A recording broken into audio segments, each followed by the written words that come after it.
Okay, last set of squats, and then the news. Kevin Bruniger, CNBC. Florida Governor Ron DeSantis' presidential campaign announcement on Twitter Spaces suffers crashes, feedback glitches, and audio failures. I saw news about this earlier this morning. So I was drinking my coffee, getting my first fix of the day. And there was a lot of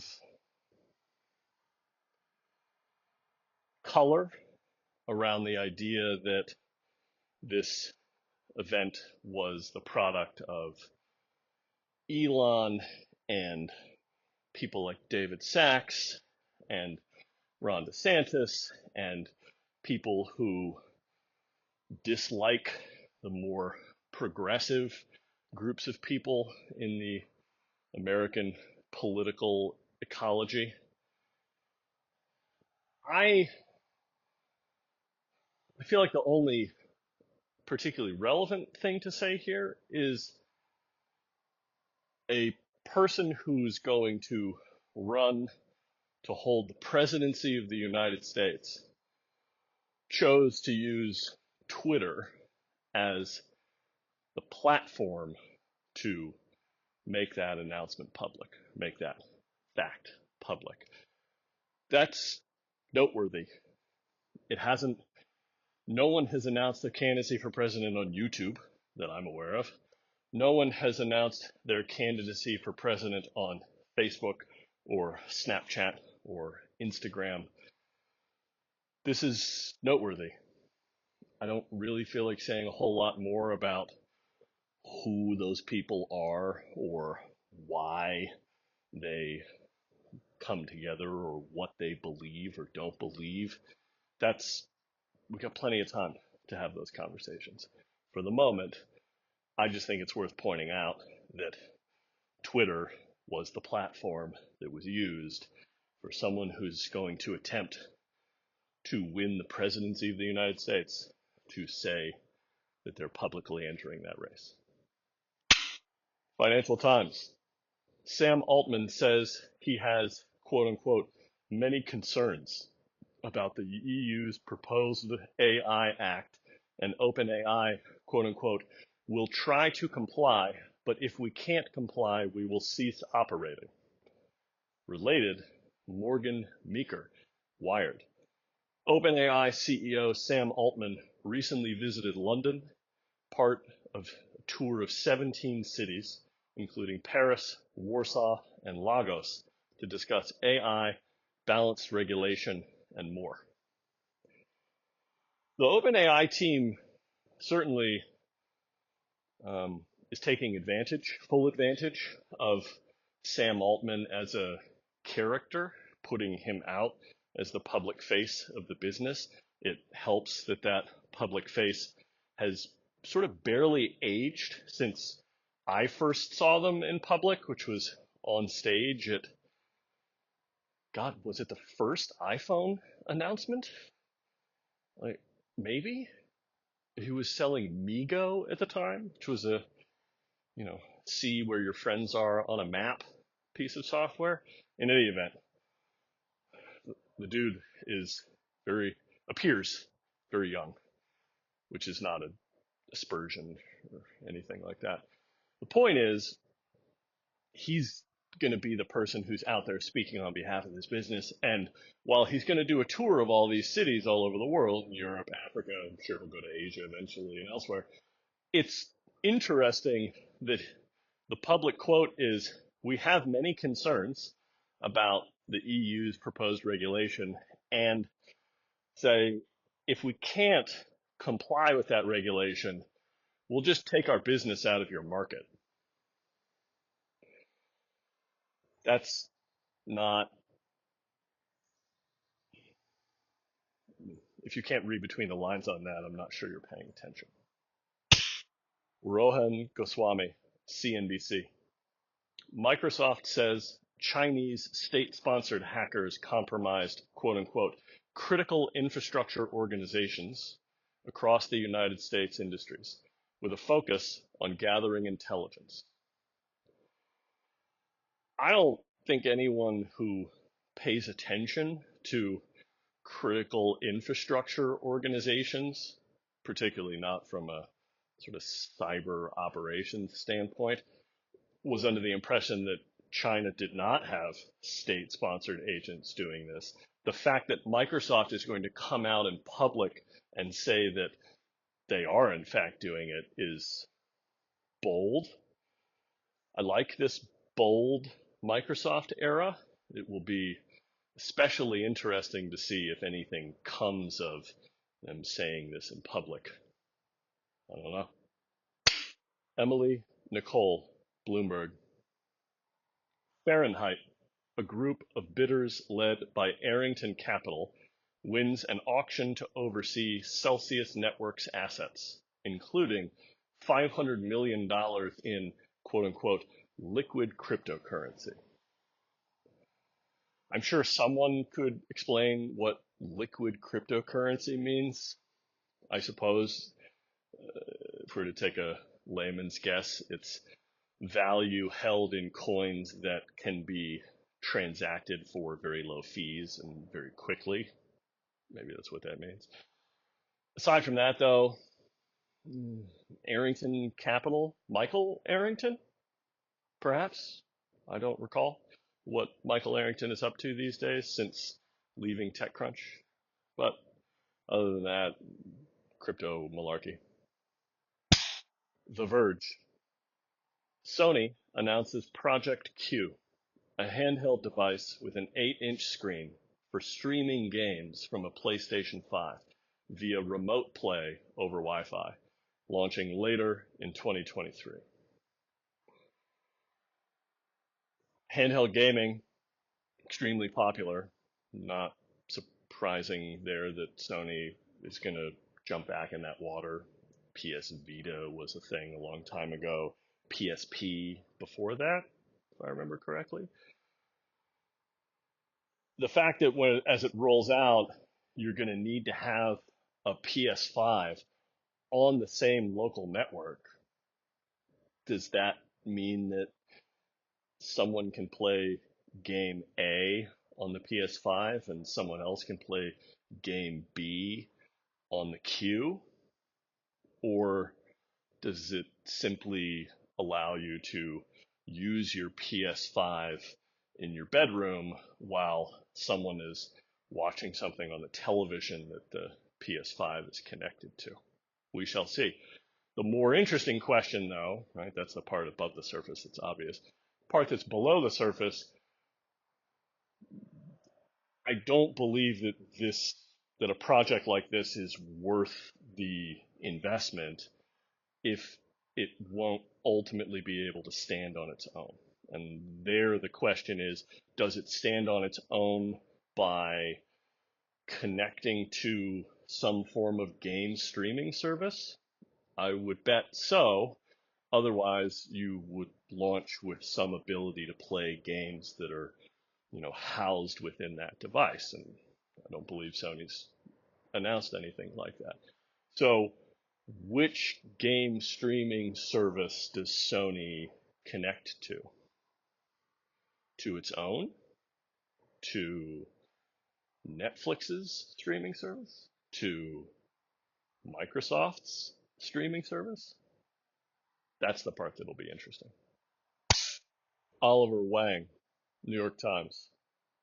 A study describes how a patient who is paralyzed from the waist down was able to walk naturally again with brain and spine implants using an AI thought decoder.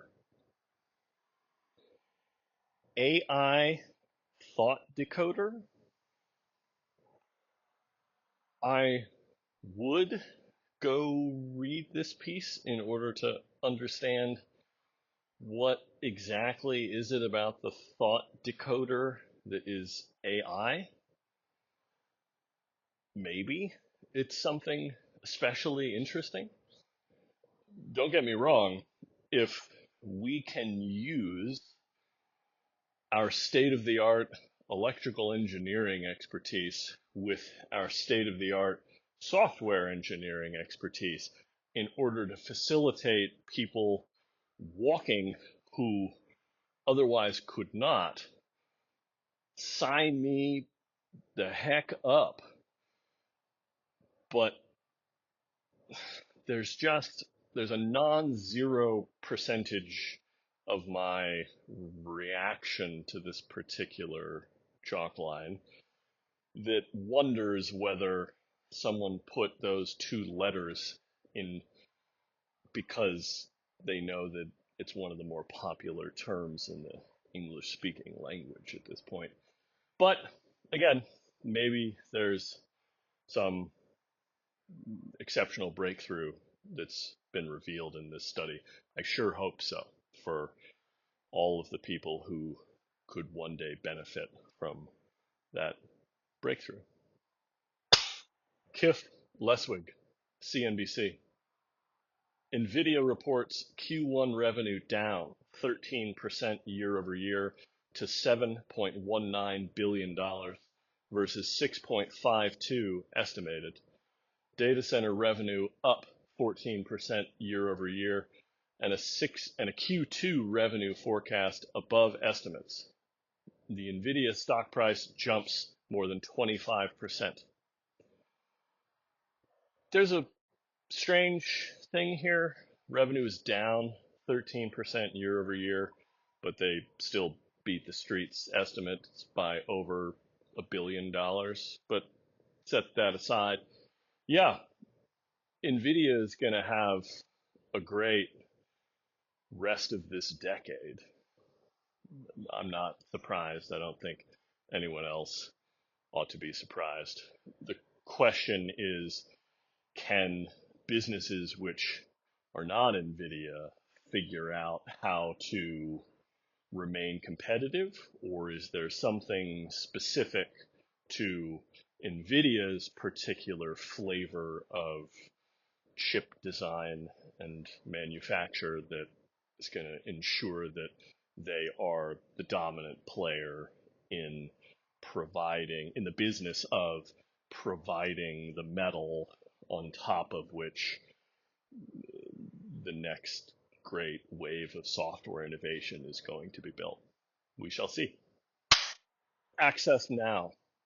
Pegasus was used in the Azerbaijan-Armenia conflict to target a government worker, a UN official, and others in 2021 and 2022.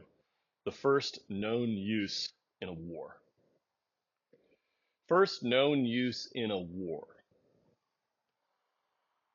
It came up in a podcast I was listening to the other day, the film Syriana. Wonderful, complicated, heartbreaking story if you haven't watched it. If you've not watched it in a long time like I have, maybe consider revisiting it because, and the reason I bring it up here, I would argue, particularly with every story that I label as this is cyber, war is, that term brings to mind a very particular form of human conflict. What's happening between Russia and Ukraine, you could very easily, and I think rightly, describe as a war, right? Someone rolled tons and tons and tons of armament and weaponry and human capital into a country against that country's will, and as a result, people are killing each other. But, and don't get me wrong, I haven't kept up. It's entirely possible that what happened between Azerbaijan and Armenia over the last couple of years also fits that description. But the idea that Pegasus, which, if I remember correctly, is the toolkit that can sort of utilize exploits in the iOS platform and therefore compromise iPhones. Don't quote me on that, I could be wrong, but the idea that that toolkit, that this is the first time it's been used in a war, that's not, we're paying attention to the wrong thing. I feel like we're hanging this story on a 50-year-old version of how do we define a human conflict as a war, as opposed to there's geopolitical tension and friction between nation states all the time, and when one of them is found or revealed to have taken action, what do we call it? I would argue that we don't have a very good word for what to call it, which is why I keep using this very broad term, like this is cyber, right? One nation state being compromised by, you know, enough people and laptops that you could feed them with two large pizzas, is that war? I don't think anyone that's been using the term war for the last 50 years would agree, but it's not war. It's active campaign, active tactics in order to destabilize an opponent and otherwise advantage yourself. And like, it's it's the same thing. Is it the same in scope and shape and color? Of course not. But I just I find it hard to believe that this is the first time that Pegasus Toolkit was used in what we would certainly describe as a conflict, even if we might not describe it as a war. Samuel Stolten, Bloomberg. Marguerite Vestager says the European Union and the United Kingdom disagreeing on Microsoft's Activision deal raises, quote unquote, important questions, and the EU was swayed by the proposed remedies. Related, Catherine Gemmell, Bloomberg. Microsoft formally files its appeal against the United Kingdom's CMA decision to block its $69 billion Activision deal. The judicial review process could take up to 9 months. I don't know whether the review process taking the better part of the year is something that would sway me to place my chips in a different place on the table. My gut says that this deal's going to go through. I don't know that it should go through.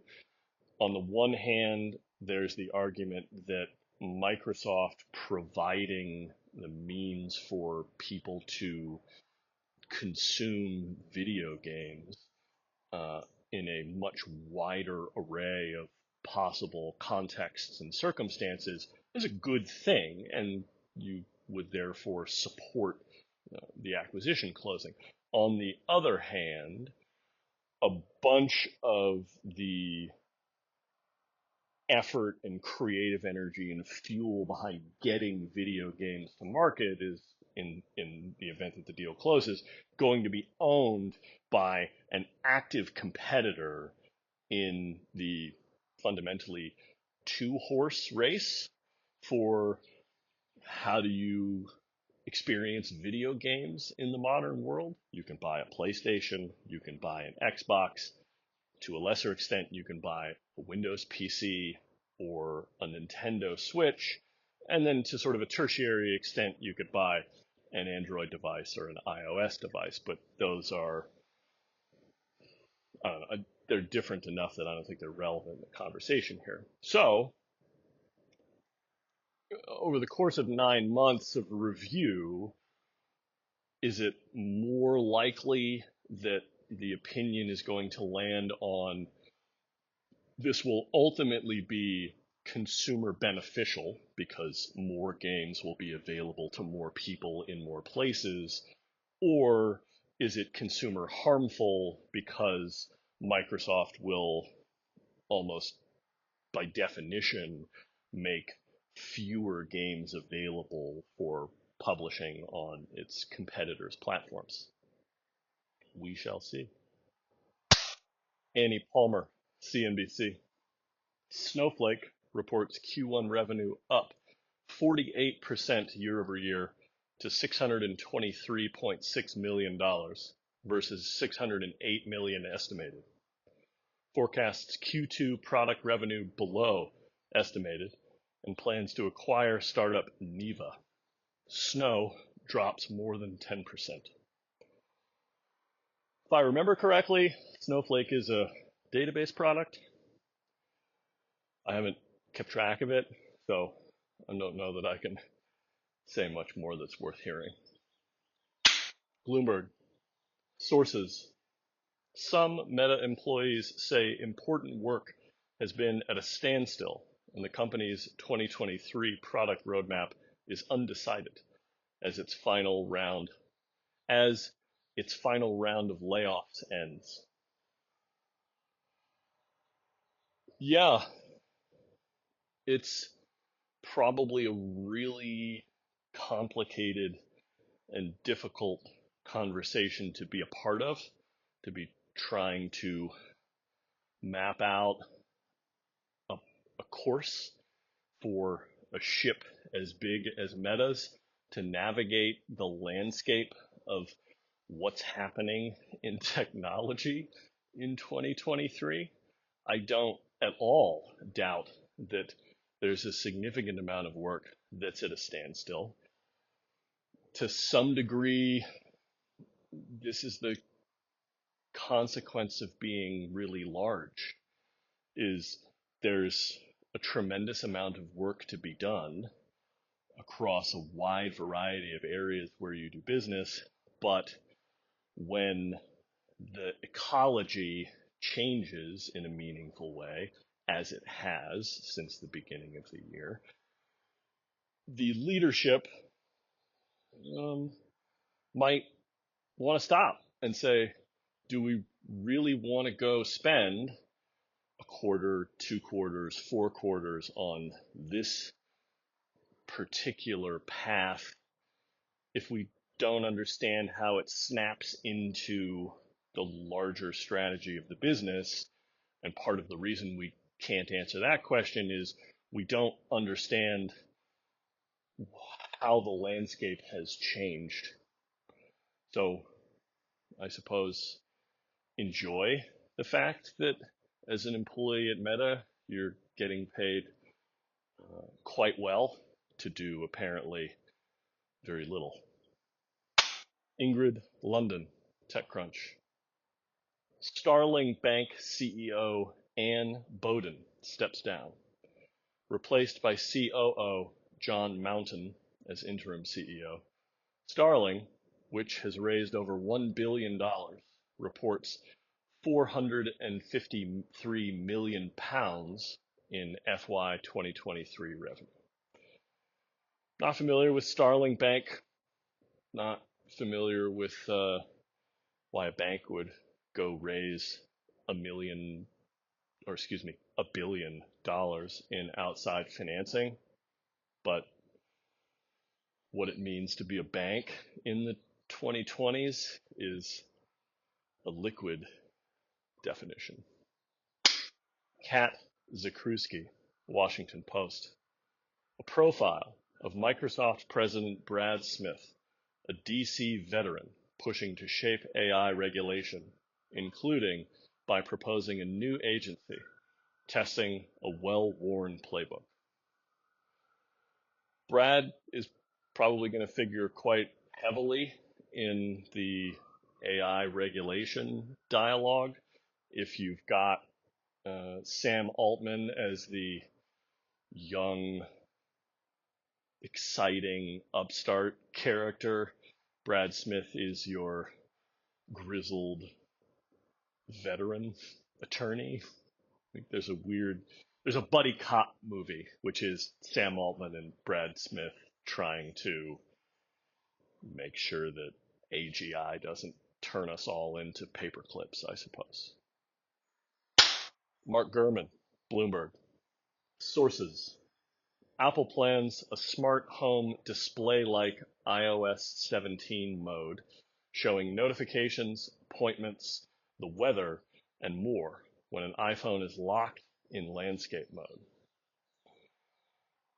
This is a good idea, arguably something that I would say should have been done some time ago and should ship on iPads, arguably before iPhones. I understand that there's a significant market difference there, and so I'm sure there's a conversation to be had where, someone argues it's the larger display surface, it's the thing that makes more sense on a kitchen counter. Why wouldn't we do that?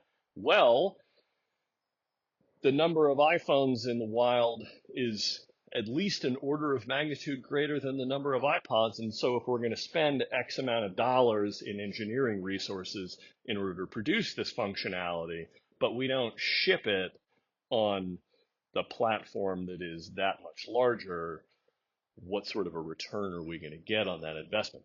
I completely understand that. Still, Rick Osterloh stood on stage less than 15 miles away from Cupertino, was it 2 weeks ago, and showed that a 7 to 10 inch display held by some form of docking station can be an extremely valuable passive display surface while it's not being actively used by a user. I would argue that that is the perfect job for an iPad. The problem is Apple doesn't build, here's a sort of bold statement, Apple doesn't build good stands for the iPad.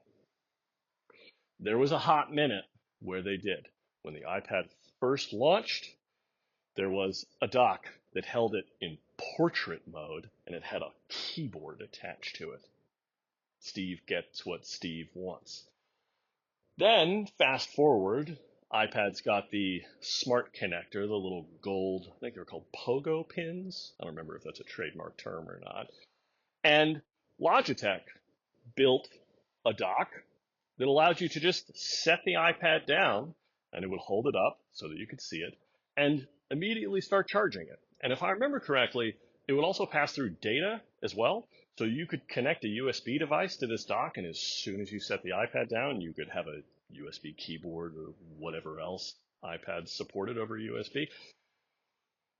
The fact that Apple has never looked at their desire to ship devices that play music and the fact that they ship 7 to 13 inch tablet form factors and they haven't arrived at what Google arrived at, I just don't, like, are you really taking it seriously? Or do you keep trying to drive toward this one definition of what you think the solution is, which is the iPad replaces the laptop? Maybe it's replacing the laptop for some people.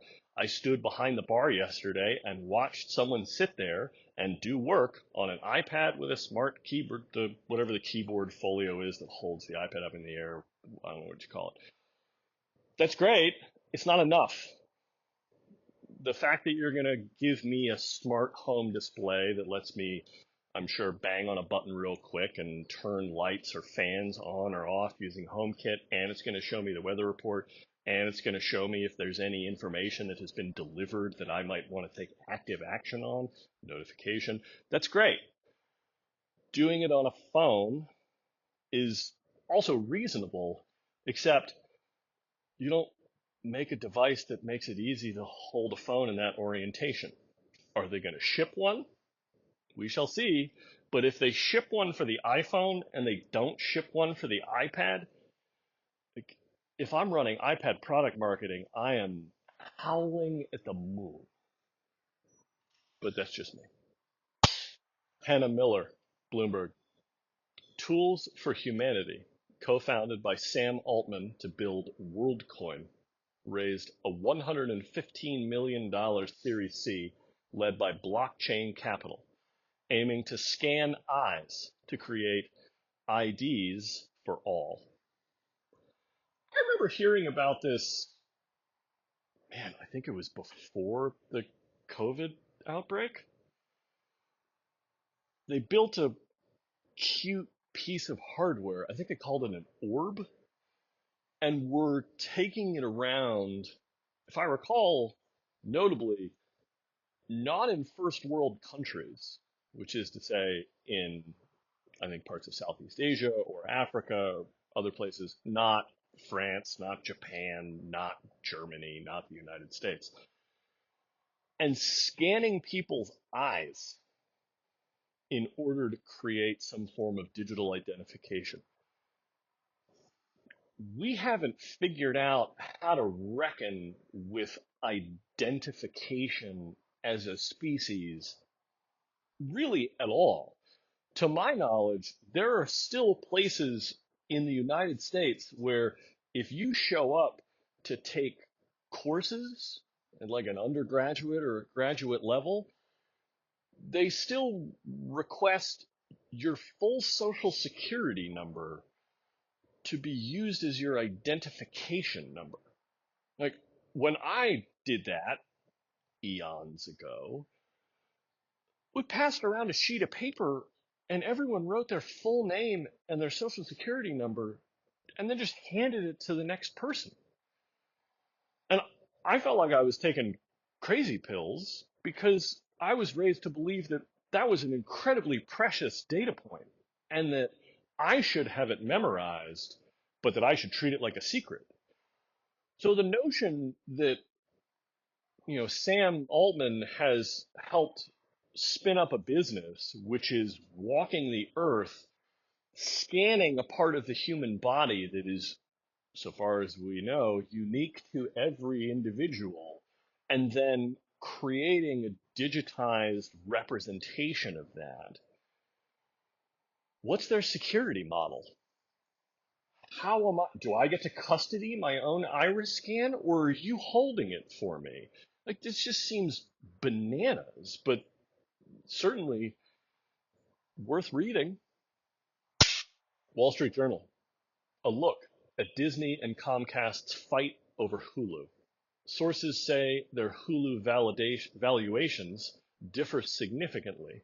They're in arbitration, and Comcast stopped funding Hulu.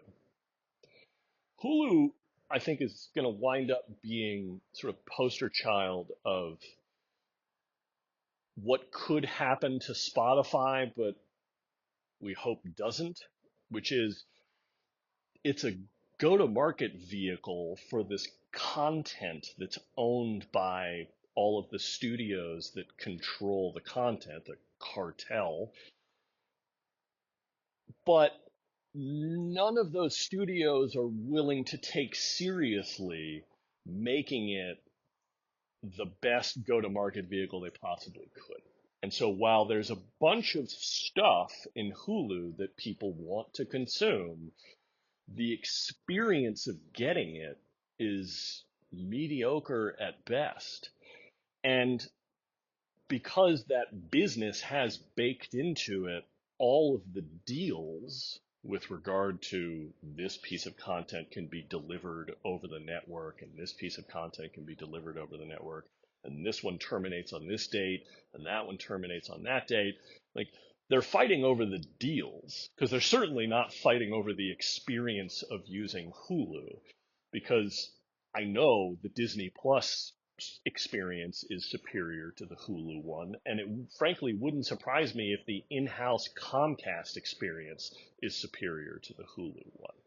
So who knows what happens here, but the fact that Hulu has not been able to mature into the entity that can bridge between media studios, media houses, which are to one degree or another in competition with one another. The fact that Hulu can't be the neutral party that says, like, look, I'm going to get your stuff in front of people, which is what you want, and I'm going to get your stuff in front of people, and I'm going to do it as well as can be done.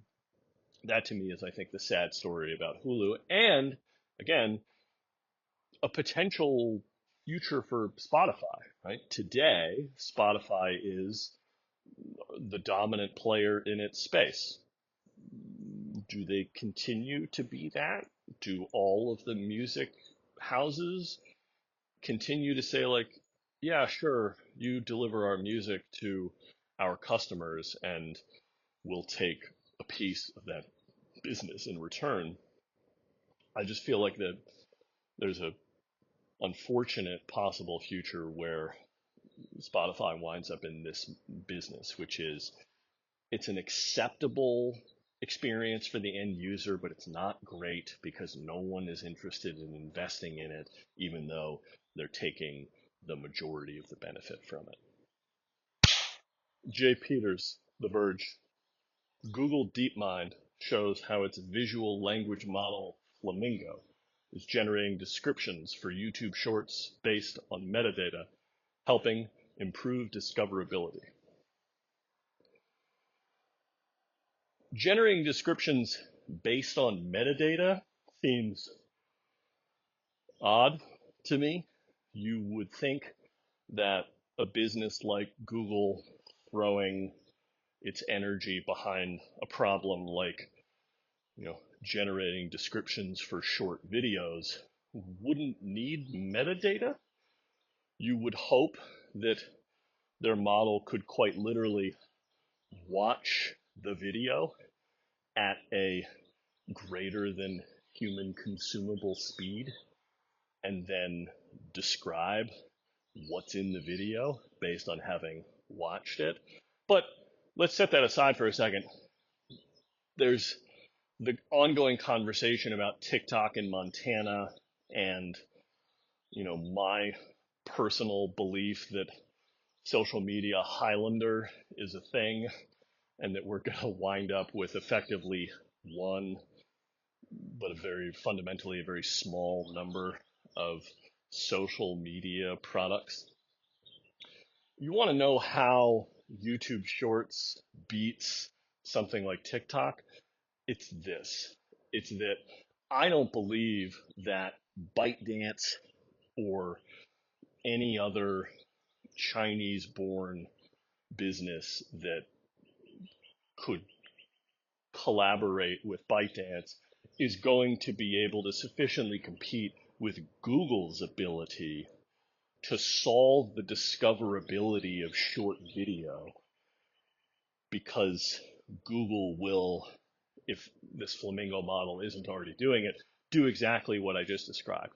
They will figure out how to teach machines to consume the video and then adequately describe it such that it's more likely that the next thing you see in the YouTube Shorts interface is something you want to see. So I look forward to watching YouTube Shorts evolve into a better and better product. And hopefully this Flamingo visual language model plays a meaningful role. Brody Ford, Bloomberg. Interviews with more than 30 sources detail issues at billionaire Tom Siebel's AI startup C3.ai, leading to product delays. The company is on its third name since 2009. I remember Tom Siebel ran for Democratic presidential nomination, if I recall correctly. I'm not especially familiar with C3.ai. The fact that they've been at it since 2009 and apparently the most that they've been able to deliver into the market is changes in their name. Not a great sign. So maybe they show up and do something meaningful in the market, but maybe they get sold for parts. We shall see. Sarah Perez, TechCrunch. TikTok is testing chatbot Tako in select markets. The bot appears on the right side of the app and lets users ask questions about a video or finding new content. The grammar there we'll set aside. TikTok building a means for users to have some interaction with content that fundamentally is not interactive, right? It's a pre-recorded video. Yeah, you would hope that they would have done things like that some time ago. Maybe technology wasn't ready, but today, to my knowledge, as someone who doesn't use TikTok, you can like a video you see on TikTok, you can write a comment on a video you see on TikTok, and that's pretty much it. This getting to ask questions about a video and having the machine provide you with some sort of response, frankly, it sounds more to me like how does TikTok employ its user base to describe what's in the video for them, right? To literally mechanical Turk the job that Google's Flamingo language model may be doing already. But I don't know. Kate Nibbs, Wired. A look at AI generated podcasts like, quote, the Joe Rogan AI experience and, quote, myself, I am, and that, unquote, created using AI voice tools from 11 labs and other startups. Synthetic podcasts strike me as I haven't found a better example of the idea that I think is attributable to Steve Bannon, like flood the zone with shit. Say what you will about Joe Rogan as an individual or a actor in a political system or a bundle of ideologies or stereotypes or biases or whatever else. The fact is he has built a large enough platform that he gets people who are meaningful to culture in conversation and is willing to take as much time as his guest will give to have a dialogue. Is that dialogue useful? That's up to you. That's a function of who he's talking to and what they're talking about and how well educated he is on the topics of the discussion. But going from that truly human thing of got person A and person B, and they're going to discuss ideas, to a machine spitting out voices that sound human, and maybe they will reach the true sort of replicant level, and you won't be able to tell that they aren't human. Having a dialogue with what? With another human being? Or with another machine? What is the content of that conversation? How does the response to question 7 inform question 8? Like that is an innate human cultural experience. And if you reduce that to, we got this piece of software over here and that piece of software over there, and they have some level of idea about what Amelia Earhart would say to Tina Turner, and so therefore we can build a podcast called like female human beings who are no longer alive in conversation with one another. Like, what is the value of that? I don't know, but someone's going to try and figure it out. Elizabeth Chamberlain, iFixit News. Minnesota Governor Tim Walz signs the broadest yet right to repair bill with exceptions, including game consoles and cybersecurity tools, effective July 1st, 2024. I think we can officially uh, declare that the governor of Montana is running for an office greater than that of governor of Montana. I don't think you stand up and say, TikTok isn't allowed to operate in my state a year from now, 9 months from now, and stand up and say, everyone should have the right to be able to take apart and repair the state of the art consumer electronics products that they spend their own money to purchase. I don't have a problem with that ideologically, but have you tried to take apart an iPhone or a laptop lately? I don't want to.